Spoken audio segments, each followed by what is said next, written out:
you know, just whatever. Any initial gut reactions when you hear adaptation? Trying to stay positive here. Uh-huh. Because there's one specific adaptation that like Uh-huh. I don't even want to utter I its bet we're name. both. Yeah, I bet I'm we're thinking both it thinking too. about it, bro. I don't even want to utter its name. Does it have a B in it? No, Start with the letter B? well Oh, well, I there don't know is a what you're B. talking There is about. a B in it, but I don't even want to associate the first two words. So I'll just say evolution. Oh. Mm. Oh, wow. Okay. Wow, I can I didn't understand even why think that would about be. no, that was not what I was thinking of.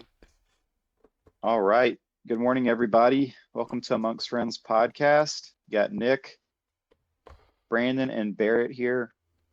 We are doing this live stream. We're going to have some conversation about some stuff. But anyway, thanks for joining us. Let us know if the audio is good. If you're watching this on YouTube, leave a comment. Let us know if you like the video, all that stuff. But anyway, how's it going, guys? Good. Good, man. Got a nice early start today and an extra hour of sleep. Yeah, that was the thing I was most excited for last night. It's like we get an extra hour tonight. Oh, did we? Mm-hmm. Oh, the times changed. Yeah. I didn't. I had no idea. What's funny is like I knew about it, and then this morning like I still had like I was in the kitchen making breakfast before I came down here, and I looked over at the clock that's on the back of the stove, and it hadn't been changed yet, and it was like maybe 8:45, but it's actually 7:45. I was oh crap, I gotta get downstairs, get everything set up.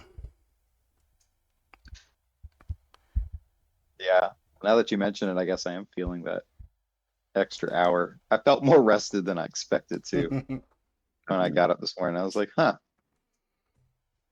I didn't think anything Yeah. of it. I just thought, lucky me. But now, you know, now I know.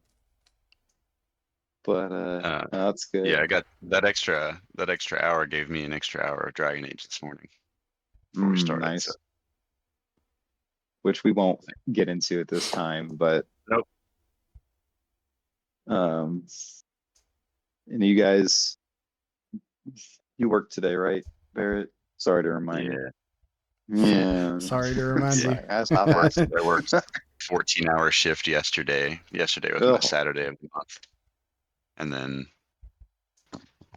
uh yeah, now I went in at 8 o'clock in the morning yesterday, but today is my normal shift, which is not so bad. It's been it's been pretty intense lately. But yeah. what is intense? I was curious. What does intense mean? I We've don't got think like Mike's. h- however, I don't know what the right way to word this is, but there's higher levels of acute autism that we have right now that everyone is trying to adapt to, and it's a it's been a challenge. um, Lots of fits being thrown that are very hard to console. Gotcha. Yeah, um, that sounds challenging. but otherwise, I mean, it's still worth it. It's a very good and fulfilling job. It's got its challenges, and you got to change and adapt, and then move forward. Yeah.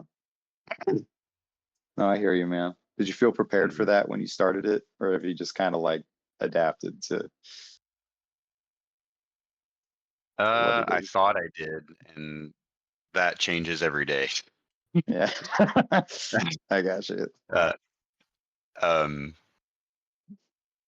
there's definitely days I go in and I'm like yesterday I went in and we were 4 people down, and whenever people call out or can't make it to work or for whatever reason, it definitely makes it a lot harder because there's a 1 coach to 4 student ratio that we like to keep, and whenever you're missing 3 people, it gets rough because you can't give kids the individual attention that they need when this kid's throwing a fit and this kid's over here having a panic attack and there's only a few. It doesn't I don't know. It's difficult. Every day's different. Some days I go in and I'm like, that was fucking awesome. I can't wait to go back tomorrow. Yesterday was like, please God, no one call out tomorrow, because any more of that, I don't know if I'll be able to deal with this shit. No, that sounds like a lot. It's like when you don't have enough emergency response teams to, you know, take care But of it is the. a great. I say all that, but it's a great rewarding job, and I'm not going anywhere. I just like, I don't know. Every I day's a get new it. challenge, and I've got to like try and restart every day, go in with a fresh mind as much as I can. So on Sundays, I feel really good going into work because we're doing this in the morning, and there's something about like this social aspect that just gets me ready to be able to take on the day. So That's awesome. I'm glad to hear that. Makes me feel good Yeah. rather than it making it harder, you know? yeah. No, I at first I was kind of skeptical about. I was like, man, we're gonna be streaming for a few hours on Sunday morning, and then I got to get off, go straight to work. But it's turned out those Sundays end up being my best days. So I'm gonna chalk it all up to this being a part of that. Yeah.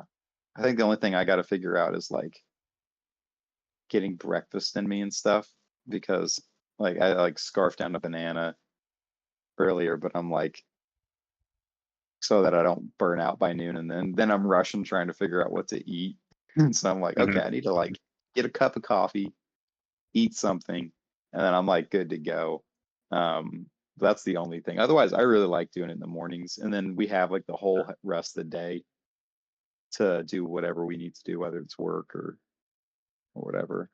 Yeah, I've had a similar challenge as you, Nick, where like the past few times it's like I jump straight to coffee and then not eating anything, and Mhm. then by the time we're over, I'm like ready to crash. But Yeah, exactly, this morning Y'all I are did, weak. I do that every day. dude. but What were you saying, Brandon? this morning I was able to get up and get a bagel and some grapes and a banana, so I feel better now. Yeah, we both made better decisions. Now, Barrett, I wish like I was there was a time where I could eat like one meal a day, dude. Now I don't know Mm, what happens. Like I don't have I'm not diabetic, but I have like where my body goes crazy with my insulin levels if I don't get something. And I actually they don't know what it is. I actually did some blood work for this, and they were like, "Yeah, your insulin like crashes and then spikes and then can't metabolize it." I'm like, okay. So when I'm like, yeah, my blood sugar's messed up, it's like it's legit. Like they actually gave me one of those blood testers to see what my blood sugar was like, so I could check my blood sugar and stuff like the same as being diabetic. Sorry, but the main thing it came down to was, okay, I just need to be eating regular meals. Is basically the thing that they suggested. So yeah. Anyway, mm, if I don't do that, it's like I'll just start sorry crashing or get mhm. lightheaded or get like what I call shaky, where I just feel like my body's like trembling for no reason. It's like really not a good feeling. But anyway, Yeah, I do need to invest in bagels. More bagels. I'm Bagels are the bad about best. eating breakfast. I'm never hungry first thing in the morning. And at, when especially on days I work, I'm on a schedule to like I eat at 2 when I get to work, and then I have dinner around 6, and then I'll come home and have like a snack before bed, which has been, I don't know, better for me because my last job I was driving around all the time and I had access to stop anywhere I wanted, whenever I wanted, pretty much, and that was not good. It's really not. I remember doing second shift when I worked in at the distribution center like 10 years ago and like getting out at like 10, 11 o'clock at night and then like picking up Burger King on the way home Hmm. and then going to bed at like 12:30, 1 o'clock. Like I almost like I would be dead if I was doing that now. Like that's just not digestible at that hour anymore. Hmm. So, but anyway, so cool topic for today. I feel like Brandon, this was um just kind of one of your ideas. You were talking about At least this is what I remember. You were talking about like kind of like a dream casting for like your dream adaptation of like a video game into a movie or a book into a movie or something like that. And that's such a cool idea. And then we talked a little bit more Yeah. recently, I think all three of us, about like just kind of exploring that. Um, so yeah, we got a couple like subtopics we're gonna hit on like to discuss, but just like opening thoughts, guys, on just general thoughts on like adaptations. You know, what are some you love? What do you think about them? Some people hate when they adapt something. Some people love seeing it. You know, just whatever. Any initial gut reactions when you hear adaptation? Trying to stay positive here. Because there's one specific adaptation that like Uh-huh. I don't even want to utter I its bet we're name. both. Yeah, I bet I'm we're thinking both it thinking too. about it, bro. I don't even want to utter its name. Does it have a B in it? No. Start with the letter B? Well, Oh, well, I there don't know is a what you're B. talking There is about. a B in it, but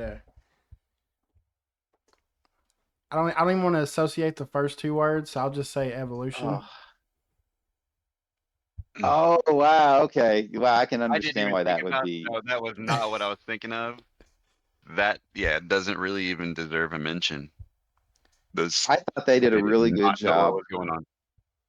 No, I'm kidding. I saw it, but we don't have to talk about it. But I'll just say I don't even know why I Um, saw it if I don't even watch you know, that series because whatever. But anyway, The only back to you. positive I think that came out of it is the voice actor. Well, the actor that voiced Piccolo, he like got some of his redemption back by he came back and voiced a character in Dragon Ball Super, and I can't remember if in the credits he did it under a different name, but it was like one of those things where I think he did an interview on it where it was just more for one of those like insider's knowledge for people coming to conventions to know it was him. But it was the guy that it was James Marsters that played Spike in Buffy the Vampire Slayer. Oh, mm. wow. Huh. That's funny. That was so he played him in the movie and then did the voice No, he was the voice for as well. He was the voice for Piccolo in the movie, but he was the voice for Zamasu in Dragon Ball Super. Oh Okay. shit, that's cool. I didn't Yeah, know that. So that's obviously one of our favorites. Um, Mm. Yeah, honorable mention number one. Uh, I thought you were thinking of Halo because that's I what haven't my even brain went oh, to. see. I've seen Because I've seen oh my Evolution, we're so gosh. I know starting. I how feel like bad it we're is. starting off on a real rough, Hey, this is bumpy. good. I Make it want to fun. get through the bumps first because Yeah. as far as adaptations go, that I didn't even give it a shot. I knew that I just had a gut feeling, and turns out I was right. But Yeah, I didn't Halo wasn't on my mind because I mean same like at least with Evolution like I watched it at the time, so I have firsthand experience of how bad it was. But with Halo, mm, it was more so I was skeptical of it like as soon as it was announced. So, um, mhm. and then within the first episode or two, like from what I've heard, he takes off his helmet and everything, and there's sex scenes and stuff, and it's just like okay, this isn't Halo. This is somebody else's Not my chief. interpretation of it. But I think but I see, watched that's one the difference. episode. There is it's not my Halo, not my Chief, but I'm not going to like crusade for it either. To say that it shouldn't exist. You mean you Somebody, don't think it should be wiped from history? Like, hey, somebody watched it. Somebody no, enjoyed it. I can't make decisions for them. But I respect that. I had a friend that watched it and liked it and was trying to talk to me about it, and I just couldn't feel positive about it. Sorry, I'm probably shaking my camera. Um, That would be hard to have that conversation. yeah. But I mean, that's two really, really bad versions of adaptations, in my opinion. But then you got stuff like Sonic, like as far as like a success story for game to movie. Yeah, Um, I haven't watched the I haven't Knuckles seen it yet. series, but like both of the movies were great. yeah, those are really good. See, Sonic's another hard one for me because this is gonna sound weird, but I never grew up with the Sonic games, like because we were strictly like Nintendo, and as far as like what we just had available, I didn't even know like what Sega Saturn and stuff was until I was like, I don't know, 12 or Sonic something. was actually my first game for the Yep, Game Wow. Gear, See, that was oh, my the first Game game too. Gear. and then it See, what? Sonic so I get it. on the Sega Genesis, though, I think is when I played it. Yep. So what's good about those movies? Is it I'll just tell you, a big entertaining? thing was, I mean, one kind of like just front and center is their response to Sonic whenever they released Sonic with the Teeth, and then how like Yeah, how they yeah, responded and came back from that is pretty incredible. But I don't know, it's just fun. Little nods to things with the modern. It's kind of in the same realm as like the Mario movie. It's just so like in that campiness of what it is that it somehow worked. Like I almost would have preferred it to be animated like the Mario movie, but at the same time, like it's fine Hmm. for what it is. Like it's fun. It doesn't take itself too seriously, but it's not too cheesy either. Hmm. yeah. So generally, adaptations can. I think for me, it always I'm a little concerned when I hear that they're adapting something. Like it's because I would say there's probably less adaptations that I enjoyed than there are um, ones I didn't. Um, but yeah, I also think of like you guys said, you get like your Mario movies or you get your Harry Potters and stuff like that. I do feel like adaptations seem to work better from book to movie. You know what I mean? Rather than video game to movie. I mean, do y'all agree? I Think, think so. Yeah. yeah. I mean, there's at least a longer track record there of that being successful. Yeah. Um, uh, Um, like Ready Player One is probably an example of one that I oh, didn't enjoy as much really? as the book. I mean, I don't know if you'll Okay. ever, but I don't know. It's good. I reading the book first, I envisioned things differently. So that whole thing is like the weird part of that. Um, No, I actually agree with you. I did. It wasn't as good as the book. um, but then like Lord of the Rings, I mean, albeit what they left out, and like what is honestly, it makes sense that they can't fit all of that into the movie, even with the extended editions. I think they did a great job capturing the feel and the vision of Tolkien with those movies. Those are, I mean, those are classics as books and as movies on their own. I haven't read the the books. And maybe that's like sacrilegious that I haven't. But do you It's think a the commitment. Like yeah, it's a even if you hadn't read them, like Andy Serkis narrates the Audible books, and they're pretty That's good. how I've listened to them. Yeah, they're great. Even The Hobbit, The Lord of the Rings, and The Hobbit, and all the voices are great for it. It's very immersive. Um, but there's a lot of like while listening to it, there's a lot of like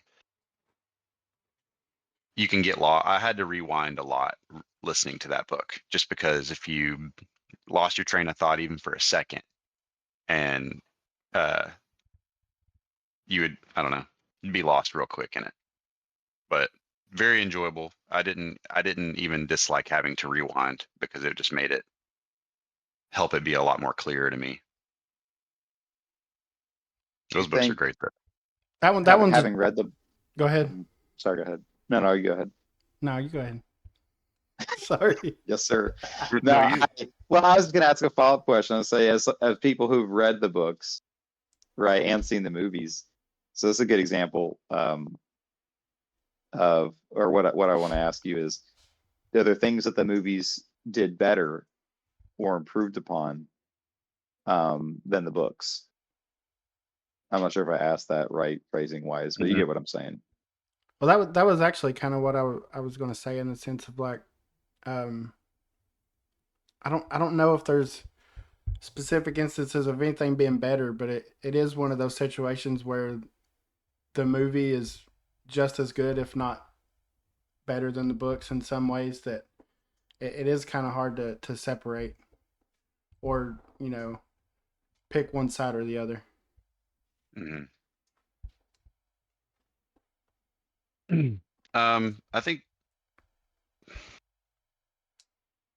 I think I mean compacting all the story down into a movie just made it more digestible, I think.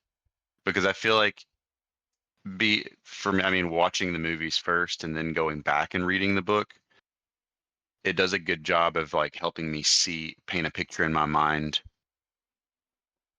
better because I've already seen these characters, I've seen these places, I've seen these things. And so like whenever if you just write down all the names from Lord of the Rings books, like all the character names and stuff, you get mixed up with that shit. But like having faces to put with those names already makes it easier to retain, I feel like.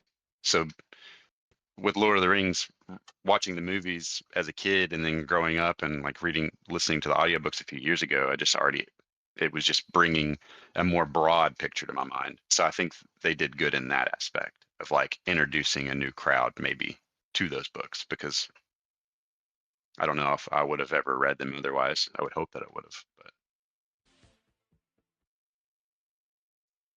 What about like visually, like I'm sorry, specifically in the example of like books, and of course not graphic novels or comic books, in my opinion, but when it comes to books where they're not traditionally illustrated or haven't been in the past, like what do y'all think of like Lord of the Rings or any other adaptation that you where you read both? What do you think of how they adapted the visuals? Was it kind of like, oh wow, I didn't realize the world looked like this?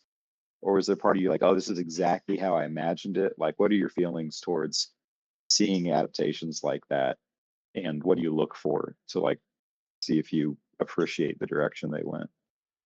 I mean, that's exactly what I got from Harry Potter. yep, Like I it was gonna say that. totally like encompass like the entire vibe and feel of that setting. I think to Hmm. where to the point now where like that. I mean, as much as I love the books, like just that tone is like the most endearing part of it for me. Do Yeah, you feel that way they. even I as mean, this go ahead. I think I'm having some delay. I'm sorry, guys. I was gonna say, do you think that they maintained that throughout the series of movies? Because the tone changed so much, and I assume the tone of the book changes too. But like it goes from being colorful and whimsical, like freaking Polar Express, to like just desaturated, um, I don't know, grim, kind of grimy uh visuals, at least if you look at like Deathly Hallows, you know? I mean, I definitely Uh, think that was intentional, and yeah, Yeah. um, I mean, in the sense that like the first movie kind of needed to be that, introducing that world. It needed to be whimsical, and considering what it the grows character, up with the reader. yeah, growing up with the Is how. reader, you're growing up with the characters, and obviously the tone of like the situations they're in required uh, that darkness to come in. So, like I said, I just think that's probably the best example of Hmm. at least in a visual sense. I'm sure there's some like story beats or some characters that weren't exactly what I envisioned, but for the most part, everything was exactly what it needed to be. Yeah, I felt like the tone, at the bare minimum, the tones of each movie matched the books well. I think they did a really good job with like it feeling darker as it got further along. Um, yeah, the Harry Potter books are great adaptations. I just wish there were extended editions like Lord of the Rings. That would be incredible. But I'm I'm hopeful for the HBO show to diving into it like a season is going to be, I don't know, more time to flush more story beats out that they weren't able to touch on. But I think that the changes that they made for the movie's sake ended up working. I don't have like too many complaints because it was just awesome to see them bring this world I grew up with to life and being ahead of it because I read those books religiously as a kid was just like an experience that I don't know if I'll get again. I I think think that's a really I think the best part is that those books are already written, so at least the source materials there, and thank you. Like the source materials there, so like they shouldn't have an issue of like Game of Thrones where like the last two seasons were, you know, written outside of what the original author intended or rushed so that the directors could move on and do something else. But I think they really have to stick the landing on that first season because Hmm. like if it's good and it gets canceled after one or two seasons, I'm gonna be like severely depressed. unhappy.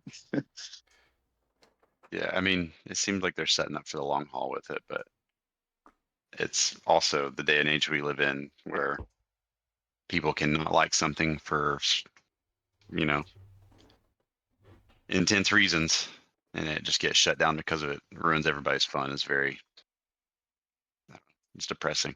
It's depressing to think about. I want to see that work, but it's all also like Star Wars, the target of a lot of hate.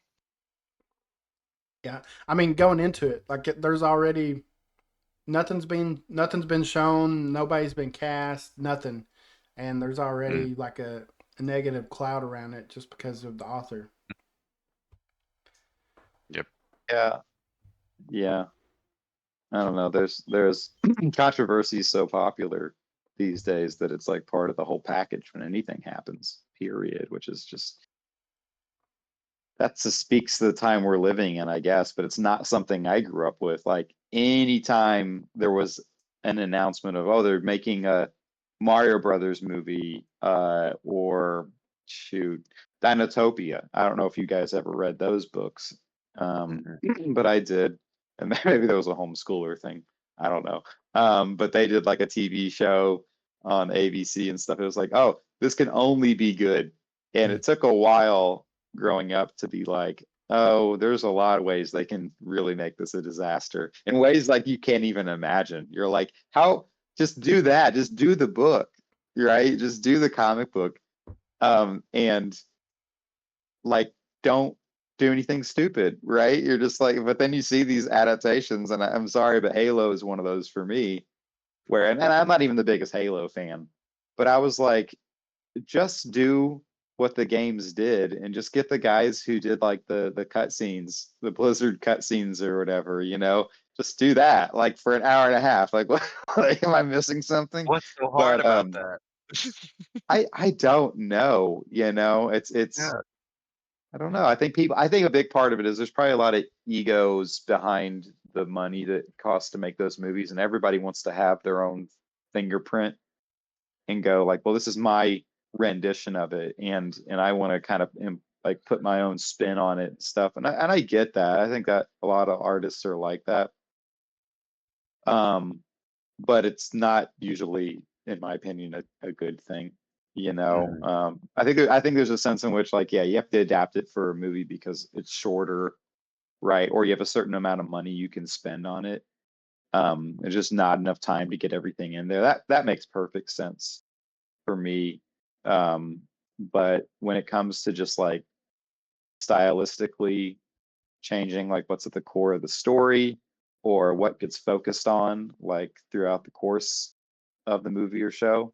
I think it's really confusing for me when you see that get adapted and you just go, why didn't you just do something original? And I mean, it's an easy question to answer. You go, well, something original wouldn't be as popular, doesn't have a following, you know. And to me, that sums up kind of like the worst thing about just when adaptations can happen. Not to stay on the negative, but it's like, okay, are you making this because the source material is great, right? And you can make a great movie or book or game as a result of that? Or is it like, oh, that's a really big IP, that's a big property.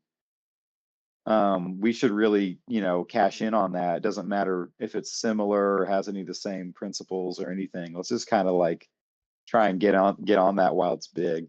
To me, that's like the worst motivation I you think can that's have. Like I get it. I I think get that's why. The exactly coattails. I think it's exactly what it is for like 80-90% of what's being made.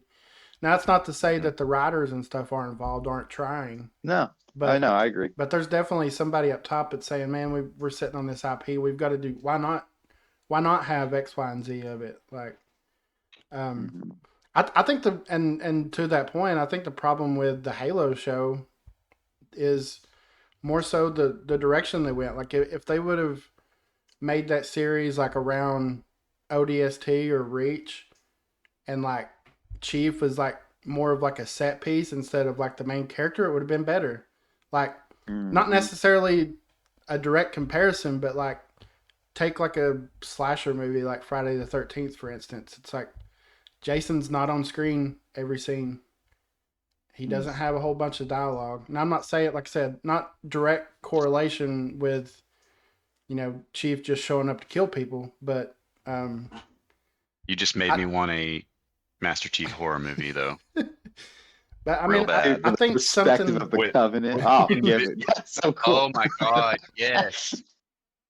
Oh, the That's so Heretic, awesome. and it's called the Heretic. It's not even Oh called my Halo. God. It, That's you brilliant, know, dude. ugh. That's brilliant. so like, That's so so cool. like, I mean, even when we have things like this, we see flop. It's like there are avenues where it would have worked, I think, Hmm. and I'm just not sure what the motivation was there for what they did eventually come up with. Mm.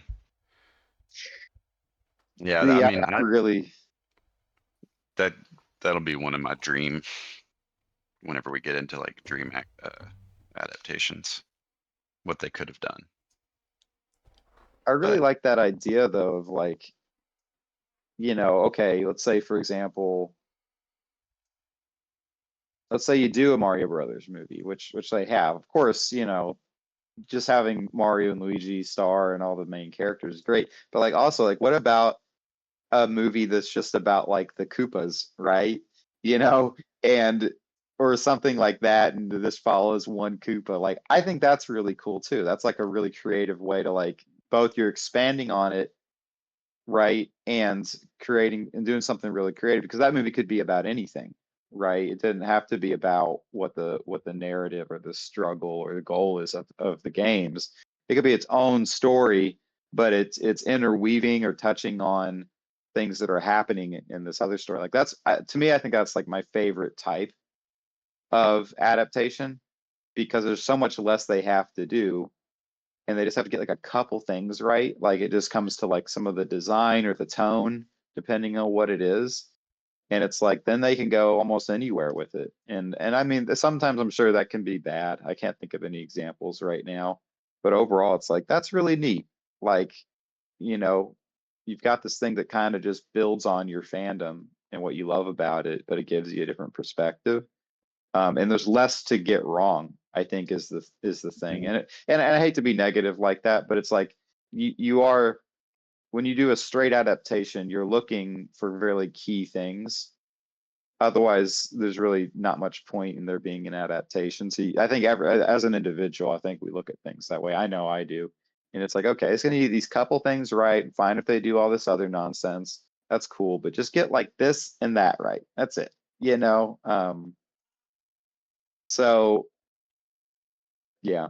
Well, I mean, what you brought up with Mario is like exactly what I was thinking while watching the movie. Like, I would see various characters throughout, and I'm like, oh, this would be cool to like dive into this more. Like more specifically the parts of the movie with Luigi. I'm like thinking like this is Ah, already yes. prime for Luigi's Mansion. Like that was like as soon as I came out of the theaters, like that's what I was wanting to see. Is like now I need Luigi's Mansion after this.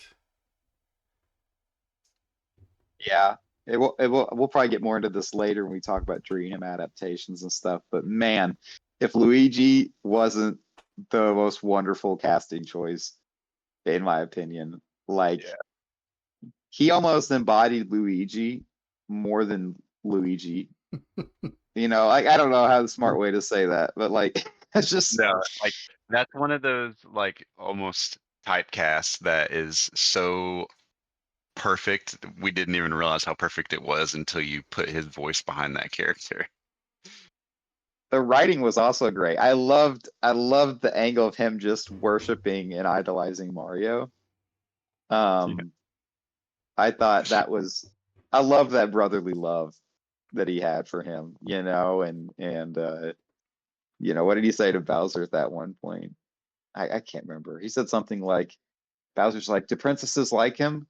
And he's like, if they have good taste, they do. And then he pulled out his mustache, and I was like, oh man, I loved how much he adored his brother and all that stuff. But then also just had his dialogue was like, oh yeah, that's Luigi. And I think what's so cool, like, okay, so it's like this adaptations in general is like that's where they can be not just cool or great or honorable, but like we've never heard Luigi share his thoughts and attitude towards Mario. Like you get vibes of it, right? And you got to pick up on it.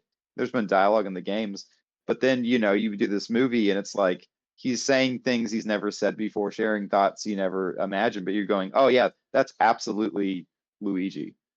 Like that to me is like something special when that happens. And it probably happens with like Star Wars and Lord of the Rings and Harry Potter, where it's like, oh, they got this character right, and they didn't even talk about how they moved or how they acted or how they sounded as much. But then you see the movie and you're like, oh my God, that's perfect. You know what I mean? Hmm. Yeah. Do y'all have any examples of those?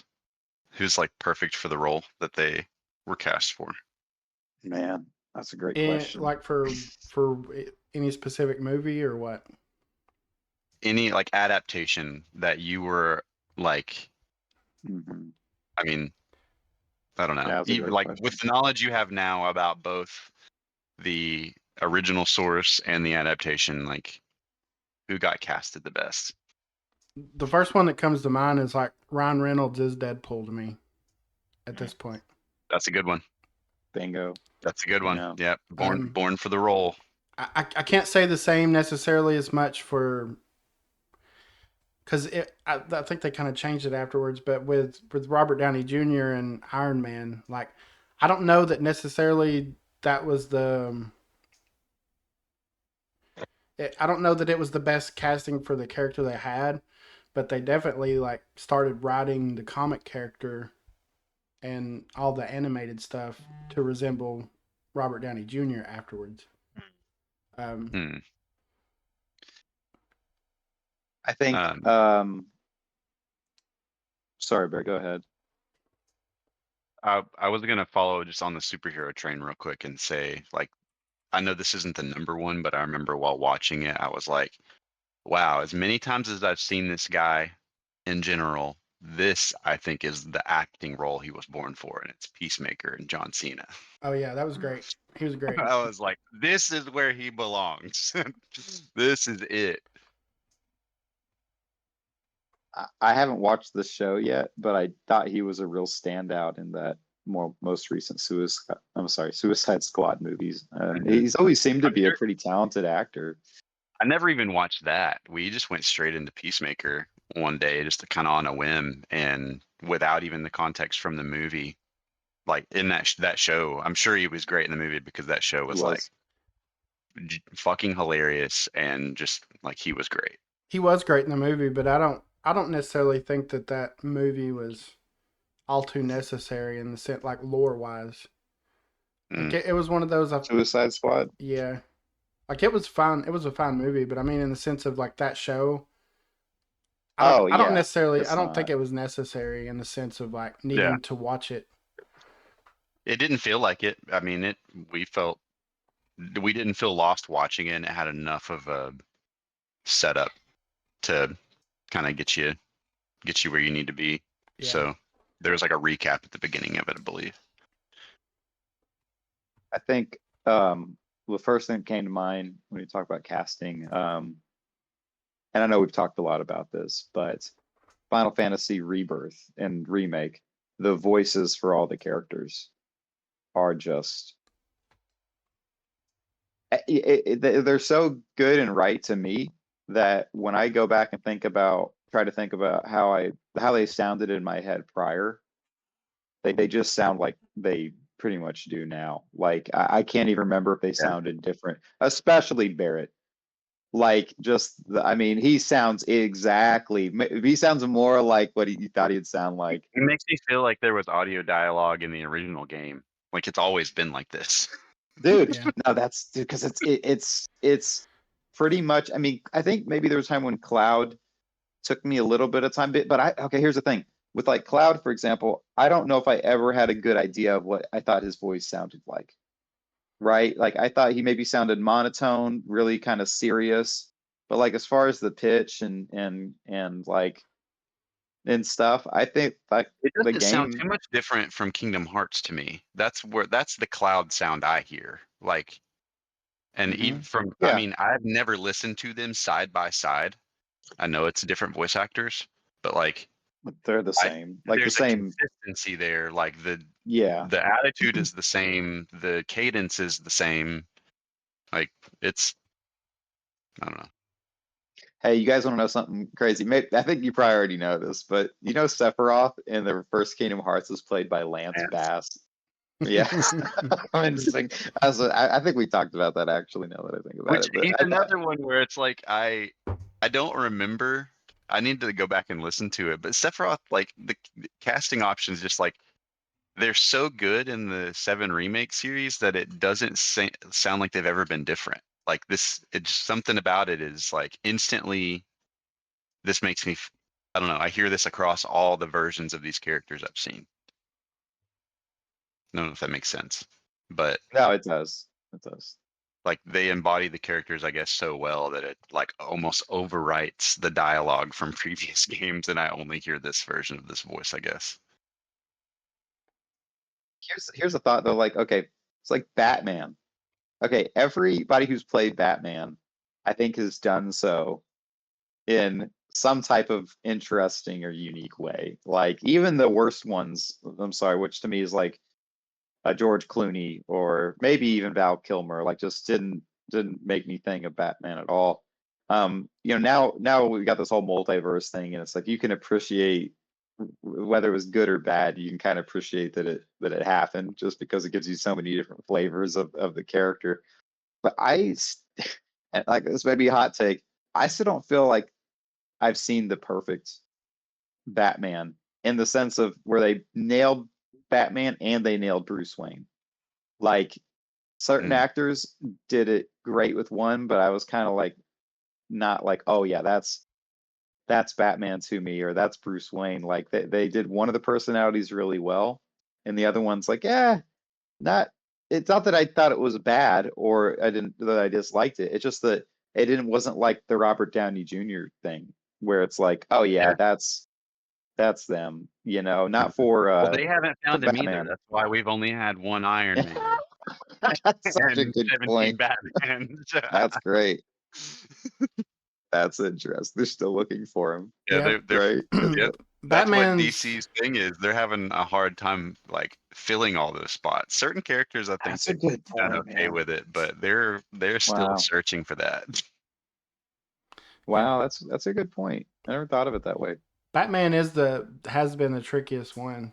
Like I mean, like you said, Nick. I think there's like aspects of it where they've got it right, but not completely. Um, like obviously the I think general consensus that the overall for like the full scope of it, that the Christian Bale movies, the movies were the best. Yeah. Hmm. I really liked the Batman with Robert Pattinson, but I'm not sure. Mhm. Like, he's not bad, but I don't know that he's definitely not what He ain't sold no it. Ryan Reynolds. And as No. controversial as this might be, I think Ben Affleck might have been the best Bruce Wayne. I He was was good. thinking that. Yes, Yeah. as Bruce Wayne, I think he was great. I think even visually, because he makes me think of a live action version of the cartoon Bruce Wayne that I think Yeah. of. Mhm. And I don't necessarily know that his acting as Batman was bad, but the writing around it was. Yeah, that's fair. Yeah. I thought his acting was great, actually. Yeah, I thought it was a great version. I think the Batman, the version of his Batman was also cool. I don't know if they nailed the look and stuff. And I think that that's part of it, like, is how good does someone's, like, it's such a stupid thing to say, but like how good does someone's lower half of their face look with this mask? And how Yeah. good can someone's lower Got a half of strong their chin. face? Yeah, but it's like Christian Bale. He always had like super handsome guy, but the posture of his mouth like just sometimes looked weird to me. Like the because of how like I would not look good at all in any type of mask because like I got like a crooked smile and stuff, right? But you put that in a Batman mask and it looks ridiculous sometimes, dude. But that might be part of the problem is they just need like a helmeted Batman Beyond or something. So we don't I even have to think about it. Batman Beyond, do that. Maybe that can be the one when we find him. That's where we're gonna find our Batman. Is gonna be an awesome Batman Beyond suit with, I don't know, like No, dude, I mean, with I love Bat. that I mean, suit. on the topic of Batman, I feel like the only thing that's done Batman the best for me is the Rocksteady games. The first, specifically Mm-hmm. Arkham City. Like, so when I think of Batman, I think that style. This is Dude, it. So if they yes, could that's a great just call out. somehow translate that to a movie or a show and make it feel that cool with, like, I don't know. They've been so close on some of them, on some of the like efforts, but I don't know. Batman. eh, I No, think that I think Keaton might be the best Batman though for me. Um, like actually in the No, he's still going. Let's go. Bring him back. I see. I disagree. Well, I disagree just a little bit. Kevin Conroy, the animated Batman and the Arkham games voice, he Yeah. absolutely personifies both the characters great. The only problem is he doesn't. There's still a like important dimension where he doesn't personify him great, and that's obviously the live action piece, right? Like Yeah. either I know they put him in like the Flash or something for 5 minutes, but He you passed know, away, didn't he? yeah. he did recently, yeah. But his voicing of Batman, I think, is like one of the best. Like I don't even know if it's because it's so good, which it is, but part of me thinks it's because like seeing the show as a kid, like the voice just seemed perfect, for Batman, and also like how much empathy he was able to put into the voice acting as Batman at certain points to be like, oh no, Harvey or whatever, like have all this compassion and caring, but still being Batman without being like, wait, why are you being way too soft? Dude just nailed it like with that. I think to me that's like quintessential casting. I think that's why he played him for so well for his entire life. But obviously he couldn't, wouldn't have been the right pick, I think, physically, obviously for a Batman. So I think in that sense, yeah, Michael Keaton or somebody could be I think ideal voice for that. acting, but voice acting choices for any adaptation is equally as important as like an actor role. So like Kevin Conroy and Mark Hamill, like those are those characters that I feel like, to me, in any sort of, just when I hear them, I don't know, their voices suit the character so well. Yeah. Mark Hamill, Joker is. I mean, to me, that's once again, that's the quintessential Joker. That's the Um, one. Not visually, but no, well, not yeah, not if in you the put in the him in the film. suit and had him act in front of a camera, I don't think it would work the same. But him in a booth, just going all out Joker is like that is that character.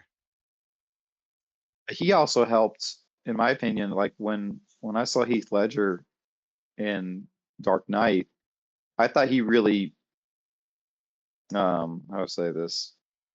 I thought he took a lot from the animated Joker in the sense of like being really goofy and silly, and then having that part where he'd be annoyed or irritated about something and wasn't funny at all.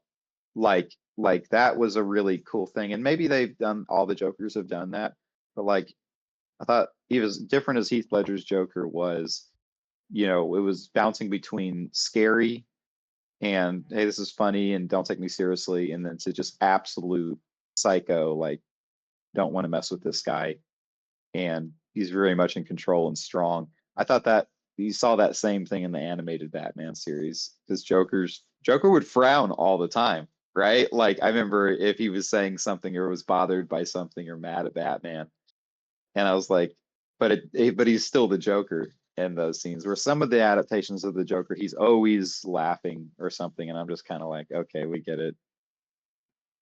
It's Mhm. laughing. It's the Joker, but like, give me some of that back and forth, you know? I think it's kind of fitting that with because I feel the same way about Joker as I do Batman in the sense of like I think Heath Ledger's is probably the best overall, but I also there's a part of me that's like it's different than the comic version, Mhm. and so it's like I think Heath Ledger's was the best character, but maybe not necessarily the best Joker. Where I think the Arkham Asylum Joker is probably my favorite Yeah. incarnation of it. Yeah. Yeah, those games are special because they felt for anyone that watched, that's like a great example of an adaptation. Is anyone who watched the Batman animated series with those actors, that game came out, it was like just peak adaptation, right? Where Mhm. where okay, they nail. I'm playing the best version of that animated series turned into a game. But hey, these characters are also more detailed. They didn't try to make the look one to one, right? They obviously looked higher resolution and they did their own costumes and stuff like that and their own script, but it was like, man, they made it better for what it was as an adaptation than just making everything let's they because they could have tried to make everything cell shaded and been like, let's make it look exactly like the animated series and stuff. Mhm. And that's not to say it wouldn't have been great, but it's like they took the opportunity to go like, we can make this look um, unique as an adaptation while still representing like what everybody loved about the show, So like that's a great, yeah. The Arkham series to me is a pretty special series of games. Um, I feel like another one thing that's probably like I feel like is a born for the role actor, but Stephen Amell as Green Arrow. Like while we were talking about um, DC stuff, I I feel like his Green Arrow is great. I was really into that show, and I don't know, I enjoyed it a lot. I couldn't see anyone else doing it. Maybe, but Well, as much. I sort of disagree with you there. I don't I like Darrow. I think Stephen Amell fit with like what they were going for with that show. Um, Mhm. I just visually like it from the comics and stuff. I picture Green Arrow being someone more like Sean Bean or something, like an older, like more the like yeah, and the goatee. yeah. Hmm. Now, when you guys talk about like Arrow, like, so I have no familiarity with that character beyond the adaptations, right? Hmm. So, like, you talk about that being like a good casting. Was there a game or a comic book that y'all read that was like, oh, I'm getting excited about this character? Or did it Was he a new character born of an adaptation that you were like, oh, I really love this character because of who they cast and what the show's about? You get Um, what I'm asking? I'm not sure if I'm asking it I, in a I way think, that. I mean, honestly, I think I'd go with the second thing there because I don't have a deep knowledge of Green Arrow. I'm familiar with I was familiar with the character in general, but not like, I don't know, I haven't read through the comics or anything. So I speak from a place of like, this character really, like, I don't know, the actor made the show for me. I love that he was a part of his own stunts, and I thought that he did the character really well and brought that character to life for me personally. So in like more of a, I don't know, for me it's definitely more of a like, that character or that version of Arrow introduced me to Arrow. So that's kind of like, I like that. And I'd honestly never seen him and didn't notice him in anything else until Arrow, if that makes sense. And then me and Kane would rewatch stuff and I'd be like, holy shit, I didn't realize he was in this movie. So if that makes sense, like, Mhm. he stood out more to me in that role. So yeah, I mean, I think that's exactly why, and you're not wrong for thinking that way, but that's exactly why, like, I disagreed with that being the perfect casting in that sense, because mm, I think that that casting benefited a lot from like essentially being the introduction to that character for a lot of people. Um, hmm I wasn't reading much comics before then, so I don't know exactly like how prominent Green Arrow was in the comics, but it was an introduction to a lot of people. So like they they couldn't really go wrong in a sense. Like yeah. they were kind of like setting the standard at that point. Um, so definitely benefits from that. hmm Let me know if you guys can relate to this. Do you ever have where, okay, like Arrow might be a good example. Like Barrett, you said like you became a fan of the character more. I think more. I'm paraphrasing, but you more or less became a fan of the character as a result of that show. It wasn't necessarily like this long following you had of the character and dreaming of an adaptation. Do you guys? And I'm not saying you should feel this way, but sometimes I feel like if I love the adaptation, but I've not connected or explored the history, um, or had any love for the history of the series or story or what it came from. You ever feel like I don't know, like not an authentic fan or something? Like it's such a stupid thought, but like there's times where I'm like, yeah, no, I really like the Lord of the Rings movies. I'm like, but do I like Lord of the Rings? I'm like, I don't know. And here's where I'm going with this is Jurassic Park, one of my favorite movies. The book did not like, and it's very different in a lot of ways. Like not in the best ways. Like there's a park with dinosaurs. It's like, okay, that's awesome. They did that. It's like they didn't change that. But like the characters are drastically different. Like so many of the characters that you love in the movie, you just hate in the book. They're just awful, mean, negative people, just nasty people. And you're like, what the heck? Like, like hmm they literally made them so that's an example where I'm like, wow, I actually don't like the original creation at all. And it feels a little weird sometimes. You're like, and to the point of where I'm like, yeah, I don't really like that writer. Like, I don't want to really see what else he did, but I will look at that director who adapted it and love the rest of their movies. So anyway, but I guess get weird thoughts about that sometimes where I'm like, am I really a fan of the series or the book, like what, like Jurassic Park in general, or just the specific movie that I saw is what I love. Not I didn't develop a love for like the whole thing, you hmm know? I mean, I'm like that with anything superheroes. Like, I cannot get so deeply into that. I'm not a like real fan of like Marvel and DC, I guess in that sense.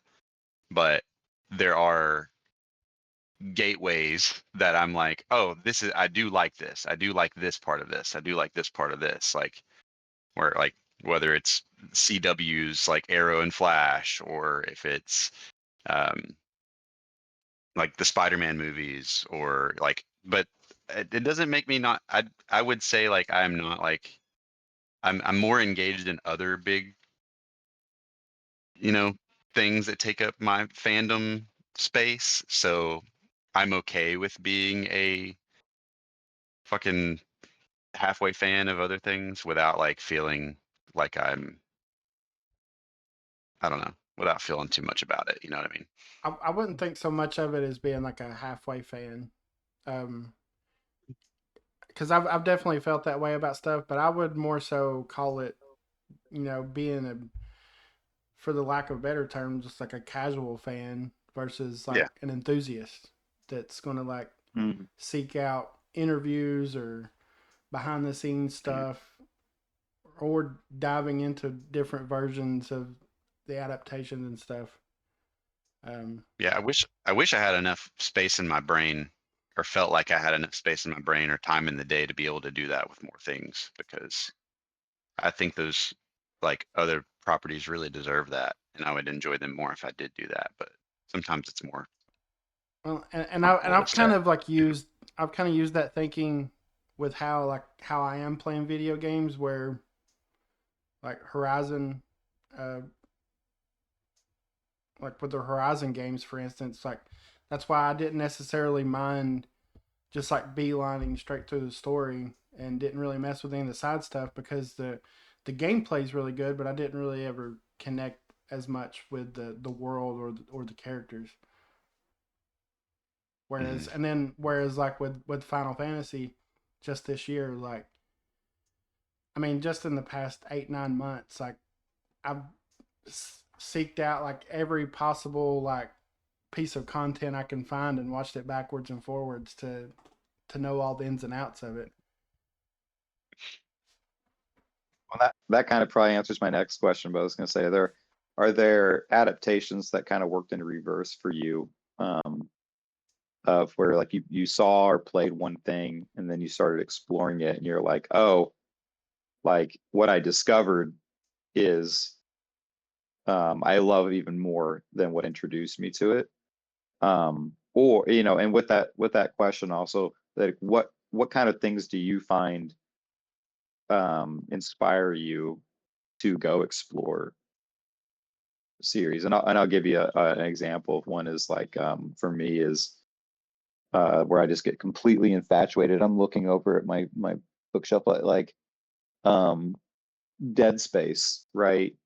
So like that was a game where played it and then it was like I wanted to not just look at where it came from, but also look at what inspired it, learn about the people who made it, what inspired them, and then like oh then find out like who are the artists. Like that's where I'm really into something. I'll go down that whole path. Who are the artists? What is the concept art? What other concept art have they done? Like that's when like I get deep into investing it into it. And then I want to go, oh, there was a comic book, I want to read that. And or there was a comic book or movie that inspired it, and then it creates this huge like almost web of lore for me where I'm like in it. And then I want like the action figure when it comes out, I want the movie, I want the book, I want the posters, I want the t-shirt and everything like that. And so I won't go into like yet go into like why I think that happens for certain things with me, but what are those things for you? What do you think inspires you to like go down that rabbit hole? What is it that's catches your imagination?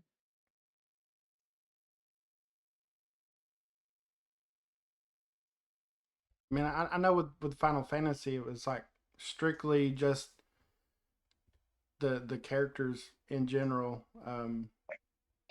I mean, I know we've already touched on it a little bit, but like, I feel like the casting was perfect Hmm. for all the voice actors. Um, just the interactions with the characters and like the overall story of it all. Like that's definitely like what got me diving into that one. Um, I feel like maybe the last property before that where I really dove into things and kind of got me into reading comics more than what I was before that was the Guardians of the Galaxy movie. Just because that was another one of those relatively unknown. like characters or properties that kind of like just reignited that interest in those type of movies and superheroes in general. Mhm. I mean, I I would definitely did argue. that with. Oh, go ahead. Go ahead. No, go ahead. I was going to make a comment on Guardians of the Galaxy, where it's like I think one of the things that really got me with that, I was the same way. Was I really like who are the Guardians of the Galaxy? But I loved that it wasn't a superhero movie. It was a Star Wars or a or not maybe Star Wars, but Fifth Element, like all these kind of different sci-fi things. It was just it happened to be a comic book, right? I'm not trying to dissect what you said about what you called it, um, but I think that was like we talk about getting into a series or getting into something in the lore was like, oh, this is wait, comic books are doing this. This isn't just superheroes, and like realizing that and being like, oh my gosh, the next Star Wars, the next whatever is probably a comic book I haven't read. I think Guardians of the Galaxy helped me realize that, you know. Yeah. Um, I so mean, anyway, I I was think gonna. it's more so like I mean what you said, like that comparison to Star Wars, because that first Guardians movie what did remind me of the first time I saw a Star Wars movie. Hmm. Me too. And that not to say for me that it's necessarily as good or not as good as Star Wars, but it just, man, hit you with those. Hey, this is like a Han Solo type movie. A lot of people said when it came out, and like it's like as if they made a movie of that, but didn't just try to copy it. They were like, hey, let's take some ideas of that. Um, but yeah, that's such a good example though, Brandon. Like, yeah, like an adaptation where it's like you don't know anything about it. Like you've heard about it maybe, and then you even hear like, oh yeah, we're making this, and you're like, don't care, and then you see it, and you're like, oh, this is so interesting. Where has this been? Yeah. I think that's awesome when an adaptation does that. Um, I know we got a question here I want to get to, but I want to hear Oh, Barrett's we do? opinion on My it. chat's not working, sorry. I want to get your opinion on all this, Barrett, before we go to the question. Yeah. Um, I mean, Kingdom Hearts, I feel like, is an adaptation because it introduced me to one of the Mm, greatest franchises that I know now. So, like, just to kind of piggyback on the Final Fantasy stuff, like that sent me down a whole rabbit hole with different Final Fantasy games and like the love for the art, the music, the um and like what those people went on to create. But I have a I don't really like go as in depth, Nick. I admire that. Going like in depth with like the art and like the what else inspired them, and I have a hard time like following that rabbit hole, but whenever things like that come up through like I mean the a lot of the store like podcasts and stuff that I listen to yeah. will help me connect those dots. And I always find that so interesting, like learning more what those people created and like what inspired Final Fantasy VII or what inspired, the later games and how those games also inspired their other projects. I always find that super interesting, but like I don't really seek it myself, but I welcome it whenever I learn about it. If that makes sense. Mhm. Um, yeah, like I learned a lot about like different people I would never know anything about from BioShock. And like Mhm. I I find a lot of that really interesting. I love that game, and it introduced me to uh I don't know, it introduced me to a really cool podcast that I like, and then that has it like just kind of streamed from there. And I don't know, I love how that connects. Yeah, no, I get it. And I don't always like that about myself because sometimes there's not enough out there to satisfy me. I think honestly it's like a symptom of like obsession, of Mhm. being like an obsessive person. Um, but man, is it great when there is a bunch out there and you find something and you're like, what is this and where has it been? Like once again, going back to Guardians, you're just like, oh my God. And then there's a game coming out, and then there's spin-offs, and then there's an animated series and stuff like that. And that can just be like, to me, can just be so I don't know the right word for it, but like euphoric to like have all of that, especially if it's done well. Hmm. And it's sometimes it's sad when you don't get that. Like we don't have to go down this rabbit trail, but like Bloodborne, you're like, I would devour like anything I could get from Bloodborne in that universe, and like every game and movie and book, and you're like, but there's not that much out there, and you're just like, so it does make the game even more kind of special and precious because of that. Oh, But there's a board game. There's like a card game. Did you know that? I saw that. I, Yeah, yeah. the guy at work was telling me about it, and it sounds awesome. Like it actually sounded really fun. So that might be something that I'm gonna try and get my hands on, and maybe we should do it I'll give it a shot. because it sounded really cool. There's that, and there's also just while we're on that topic, uh, Bloodborne. There are comic books, and they get into the lore. Now, I don't love the art. Like I don't. To me, it's not close Not the enough to bar. the concept art Mhm. for the games and stuff. And I get that that would take a really long time, but it just the art's so good in that game, and the concept art. If you've seen just the illustrations, to me are just below my mind blowing, like peak art as far as I'm concerned in design. But anyway, Like I'm a lot like you, Nick, in the sense of like diving into things like that. But I get that like that same euphoric feeling, but I also sometimes have like moments of like buyer's remorse where like I dive so deep into something and I'm like, what am I going to do with all this information? Like I did this like yet. what? I did this yesterday. Um, I I had don't know like why it's just funny to me, I but had a I little bit get of it. like extra time at work, and so I was like doing some research on like different games like I want to end up streaming and stuff, and I got down the route of like different JRPGs and stuff, and I think the one I always go back to at least to try out is Dragon Quest, mainly because of Toriyama's involvement with artwork, and then that led me to Chrono Trigger, which is one I want to play as well. But Hmm. then I'm like going through these lists of like I think it was like a trials. It was like I can't remember the full name, but it was like this. Trials of Mana.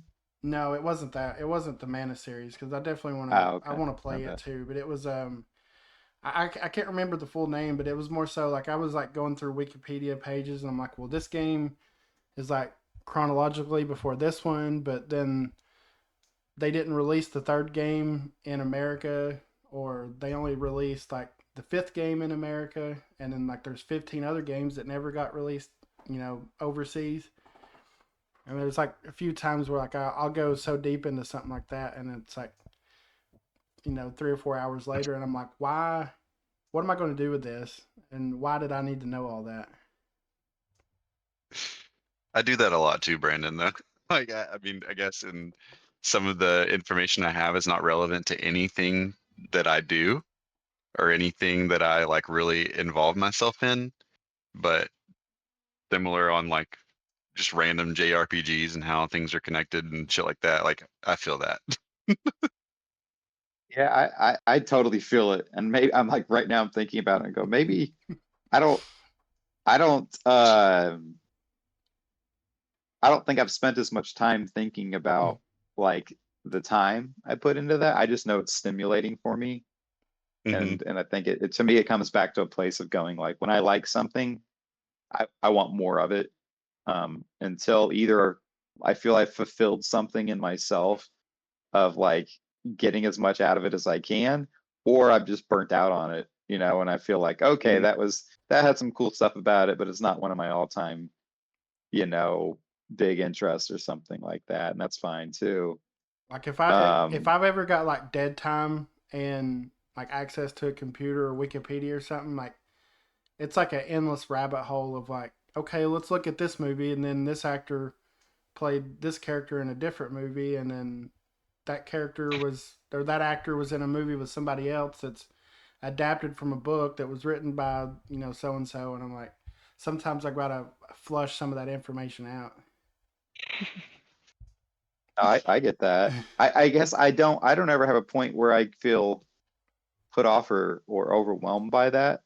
But I think for me it comes from, and I'm sure it does for you guys too, it comes from this place of being like wanting to discover something that I didn't know about that's awesome. Like, oh my God, where has this game been? Where's this movie been? Or, how come I didn't know about this author or artist? You know? But yeah, sometimes it definitely gets obsessive for me where I'm just like, okay, what am I like? How many times have where it gets bad for me is like, how many times have I Googled this one thing to try more, find out more about it? Like, what more am I wanting from discovering it? Like, I like the Mario and Luigi RPG games. Like, and this is an example of where I went down like a rabbit hole because it's like, oh, what else did they make? Right? Because they're so unique. And there's like nothing, more or less. Like, I mean, that's subjective, right? But it's like there's nothing out there. There's not like some series of games they made or director or like all this stuff. It's like that's what they made. Like that's all you get. These are the games. And now the only thing is like, but like an example of that too is like the person who does the music for the Mario and Luigi games is the same person who does the music for Kingdom Hearts, which I think is like an awesome Yeah. fact. And it sounds so much like the jungle theme from Tarzan here and there and stuff like that. So anyway, little things like that. And then I'm like, want to read about that person. But yeah, I digress. It's I don't know how we got into, I mean, adaptations kind of fuel obsession, I think.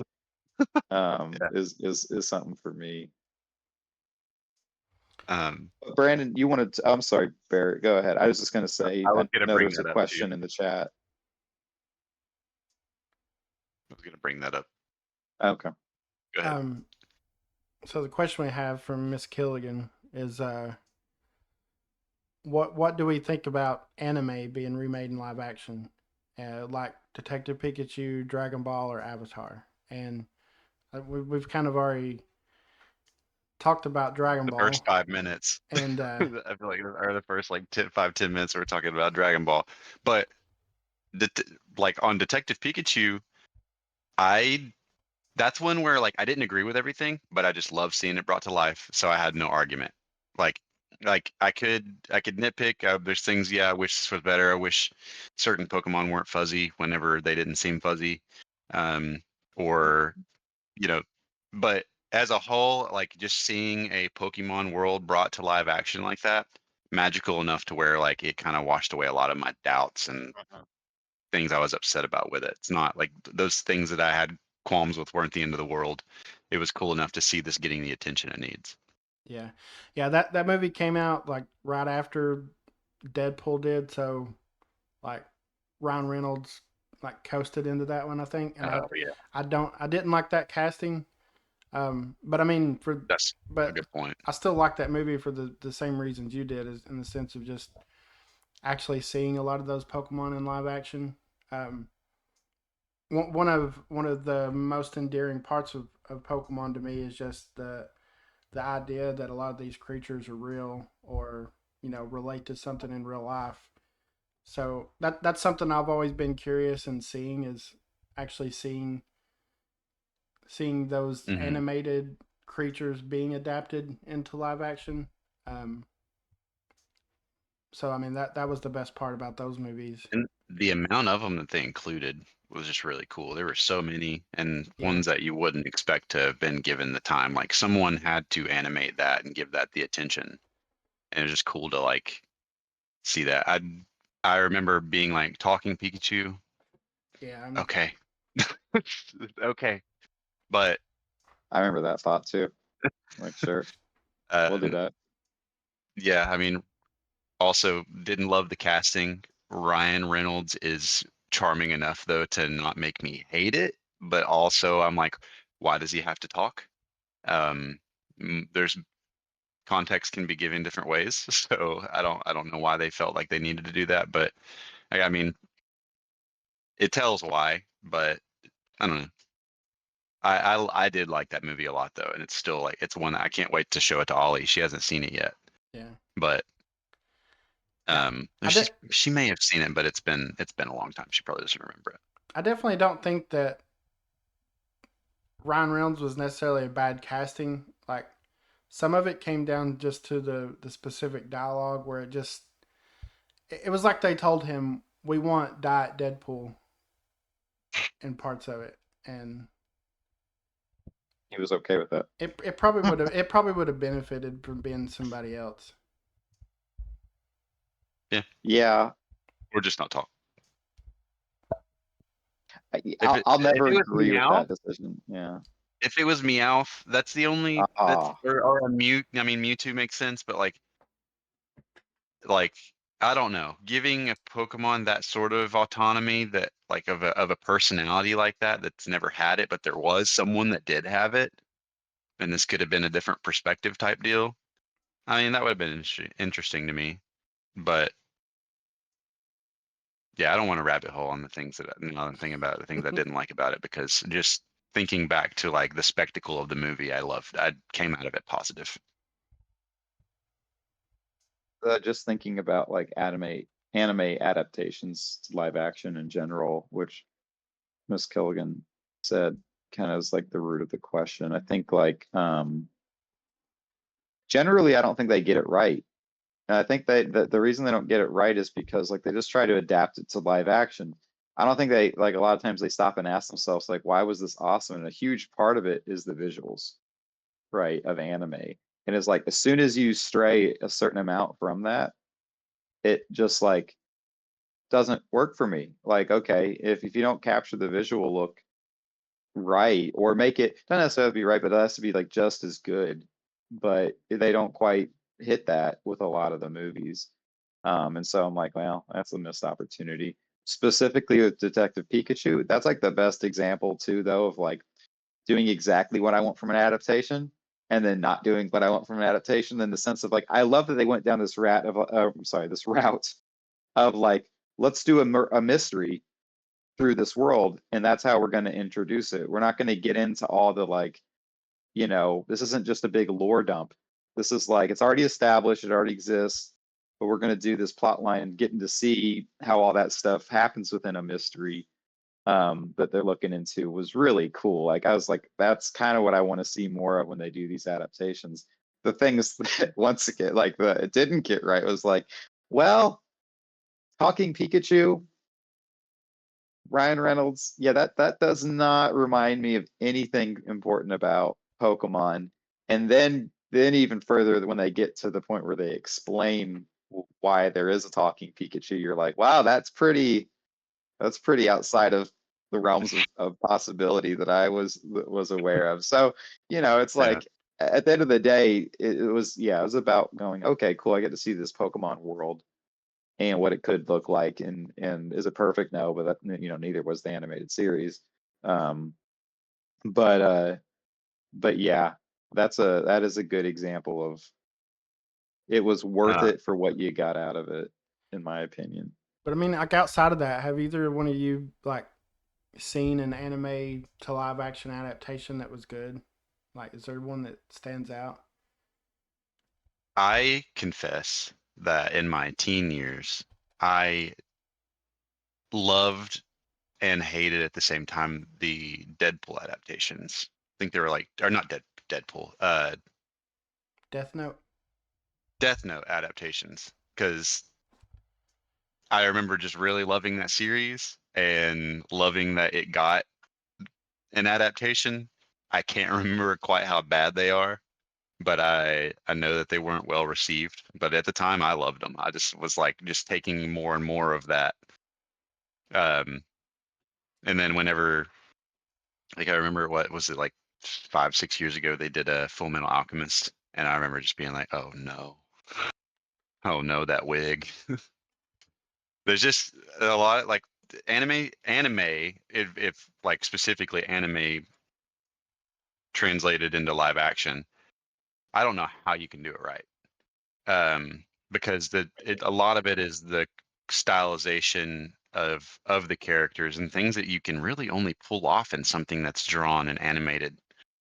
Mm-hmm. But they feel such a pull to, like, I don't know, create a new I don't know if because it doesn't, if it's for the people that are into the thing, it doesn't, it's not landing right. It seems like it's to get it to a different, a more broader audience or something, and maybe like try and get people to go back and watch the original or something. I don't know. Because if it's for the people that are interested in like Death Note or Fullmetal Alchemist or whatever other ones I know Netflix has done.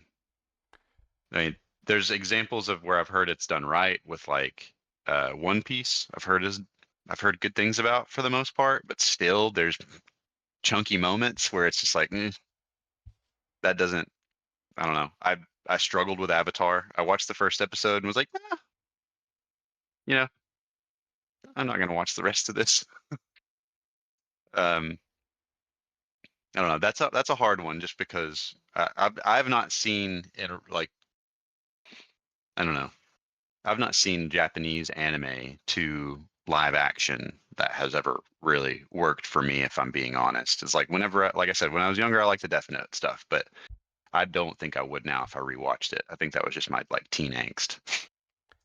Yeah, I haven't seen any of the ones that Netflix has put out, but I like I was really hoping that the Cowboy Bebop show was going to be good, but I it got canceled before I was ever able to watch any of it. So at that point, I was like, well, there's no sense in getting invested in it at this point. But yeah, I mean, Yeah. I think that's the general consensus is just that there's so much that goes into a look and a feel of what an anime is that it's just hard to translate that.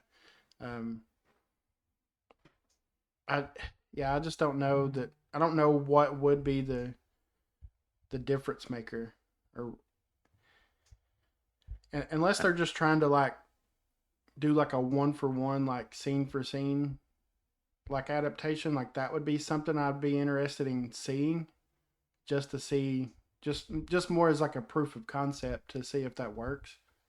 But I mean, there's some stuff with like the Dragon Ball stuff. Like I don't, some of those characters, I don't know how you would create them and make them look like what you would think they would look. Without pulling you out of it and making it too cheesy.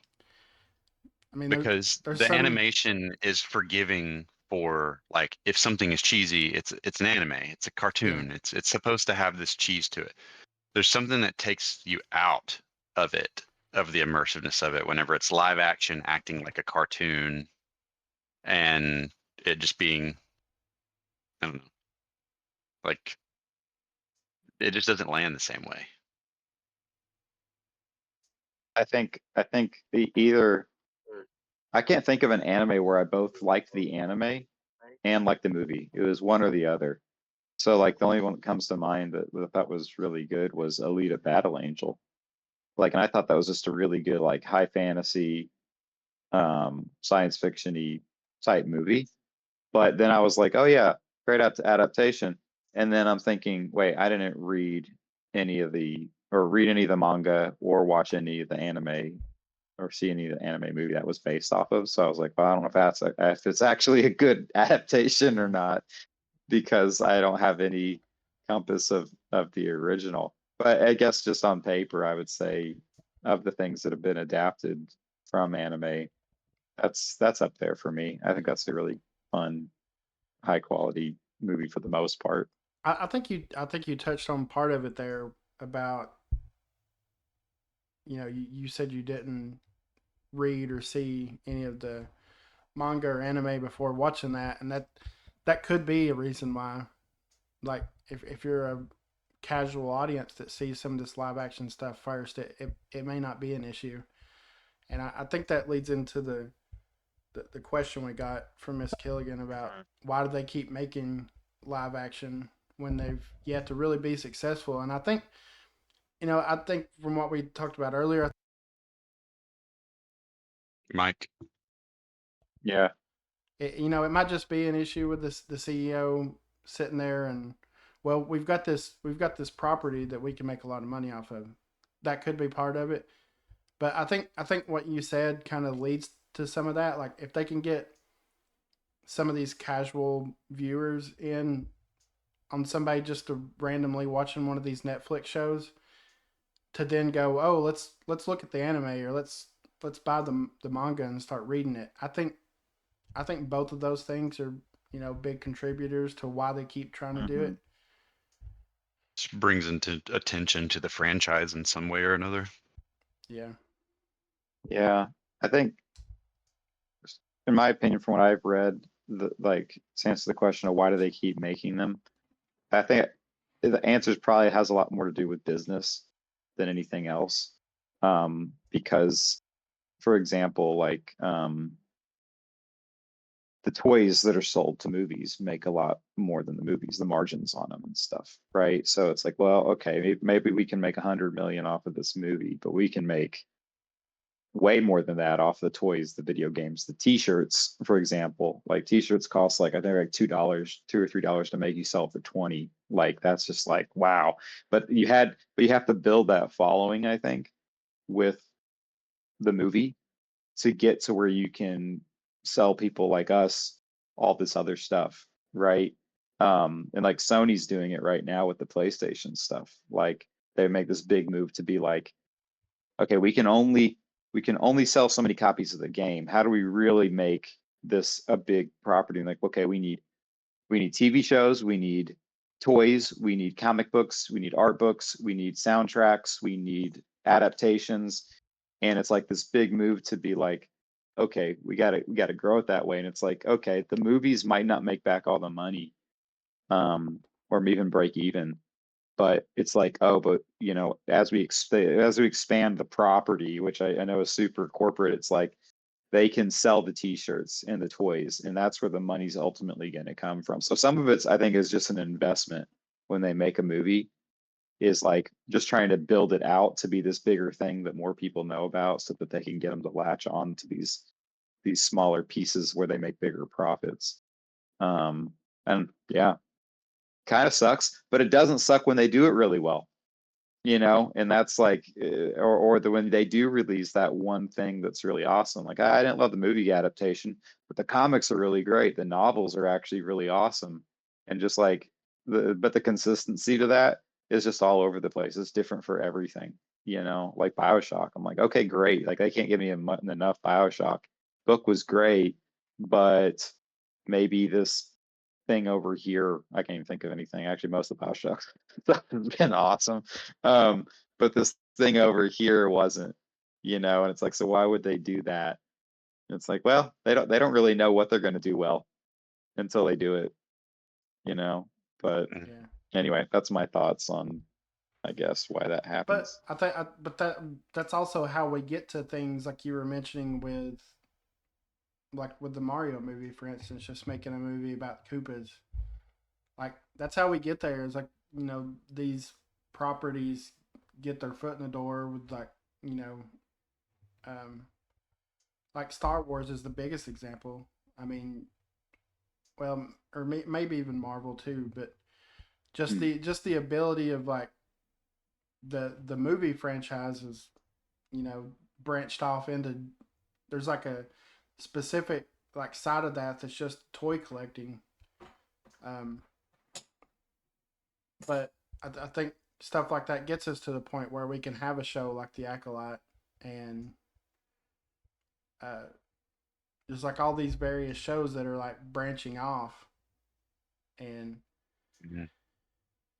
but that's where it gets a little frustrating with just with stuff getting canceled or something. It's like, okay, you could just realize that this franchise is so big that we're just trying to, you know, create more things that connect to it to bring other people in. Well, guys, chat, thanks for being here. If you're watching this as a recording or whatever, thank you so much. I hope you liked the video. I think we're probably going to break this into one or two parts. But yeah, comment with your thoughts, and definitely follow us if you like the content, and subscribe. Thanks so much. See you guys. See it.